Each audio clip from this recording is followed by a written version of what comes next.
बात उत्तर प्रदेश के प्रयागराज की। यहाँ पर फूलपुर से एक नाबालिग लड़की को बहला फुसलाकर केरल के त्रिशूल ले जाया जाता है और फिर जबरन धर्मांतरण और आतंकी बनाने की कोशिश की जाती है, लेकिन लड़की बचकर वापस आ जाती है। इस कहानी के दो किरदार यानी दो आरोपी गिरफ्तार हो चुके हैं।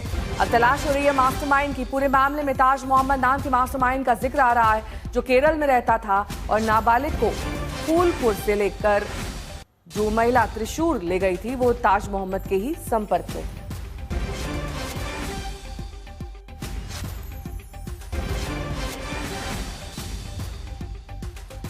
तो दरकशां बानों का हैंडलर बताया जा रहा है। ताज कहां पर है ये, इसकी तलाश की जा रही है। दलित नाबालिग लड़की के धर्मांतरण और आतंकवादी बनाने का ये मामला है। ताज मोहम्मद के लगातार संपर्क में नाबालिग थी और उसे भगाने वाली दरकशां बानो थी। साथ ही प्रयागराज से नाबालिग को केरल के त्रिशूल ले जाया गया, जहां से वो भागने में कामयाब रही। दरकशां बानो और उसका सहयोगी मोहम्मद कैफ अब गिरफ्तार हो चुके हैं।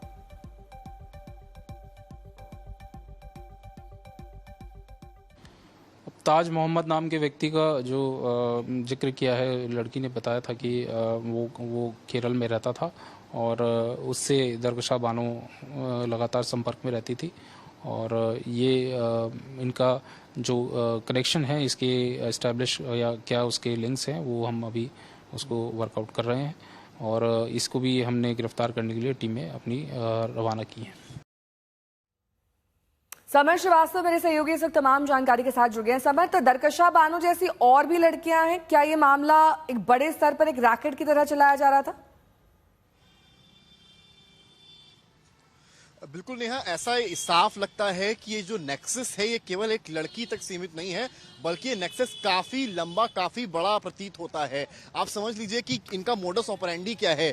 कल जब डीसीपी ने बात की तो एक बात साफ सामने आई कि मोडस ऑपरेंडी इनका ऐसा लगता है कि वो गरीब परिवारों को टारगेट कर रहे हैं, दलित लड़कियों को टारगेट कर रहे हैं, सबसे बड़ी बात है नाबालिग लड़कियों को टारगेट कर रहे हैं। यानी कि उनका निशाना साफ है कि जो डिसीजन मेकिंग पावर जिनमें बहुत नहीं है, जो शायद फ्यूचर के बारे में बहुत नहीं सोचते हैं, टारगेट वहां करते हैं और गरीबी का फायदा उठाकर पैसे की लालच देकर एक जगह से दूसरी जगह ले जाना, पहले धर्म परिवर्तन करवाना और फिर आतंकी संगठनों से मिलवाना, ऐसी शुरुआती जांच में चीजें सामने आ रही हैं। लेकिन अभी क्योंकि दो गिरफ्तारियां हो गई हैं मोहम्मद कैफ और दरकशां बानो की, जो तीसरा अक्यूज इस पूरे मामले में है, जो सबसे बड़ा इस पूरे नेक्सस का मास्टरमाइंड बताया जा रहा है, वो ताज मोहम्मद है। ताज मोहम्मद प्रयागराज का ही रहने वाला है, लेकिन केरला में इस वक्त रहता है और सूत्रों के मुताबिक जो जानकारी मिली है, ताज मोहम्मद प्रयागराज में ही है और पुलिस की कई टीमें ताज मोहम्मद को ढूंढने के लिए निकली भी हुई हैं और कोई बड़ी बात नहीं है कि उसकी अरेस्टिंग आज से कल में हो सकती है। और जितने तार इस नेक्सस को लेकर जुड़े हैं, जितनी जानकारी इस नेक्सस को लेकर है,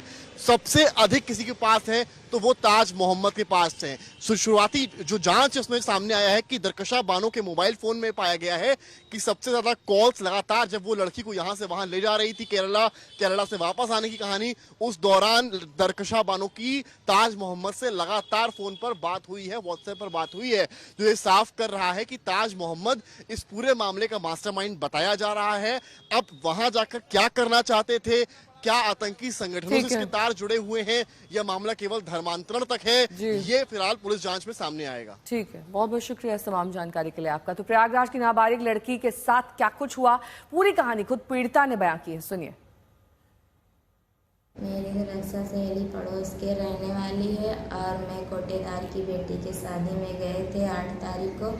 उसके बाद रक्षा मेरी सहेली बोली चलो घूमने, बीच रास्ते में मुझे बताई इस्लाम अच्छा धर्म होता है और सब खराब। उसके बाद यहाँ फूलपुरा कैफ नाम के लड़का मिला, उसके फ़ोन से वो बात की ताज मोहम्मद के पास, वो बोली मैं आ रहा हूँ। फिर उसके बाद कैफ ने स्टेशन पे छोड़ा, उसके बाद फिर मैं लोग टिकट कटाई, उसके बाद फिर ट्रेन में बैठी, मैं रो रही थी। तो रक्षा बोली क्यों रो रही हो, रो मत, मैं जहाँ चल रही हूँ वहाँ पर इस्लाम शिक्षा दी जाती है और पैसा भी दिया जाता है। फिर ताज मोहम्मद से बीच बीच में बात करते गई, उसके बाद पूरा लोकेशन बताते गई। फिर दिल्ली से बिना टिकट के हम लोग केरला गए। केरला से उसके बाद एक घर में लग गई, मुस्लिम लड़के थे ढेर सारे और बड़ी बड़ी दाढ़ियाँ थी और मुझ जैसी दलित लड़कियों को धर्म परिवर्तन कराते थे और जिहाद की ट्रेनिंग देते थे। और जब ये सब मैं सुनी घबरा के भाग आई।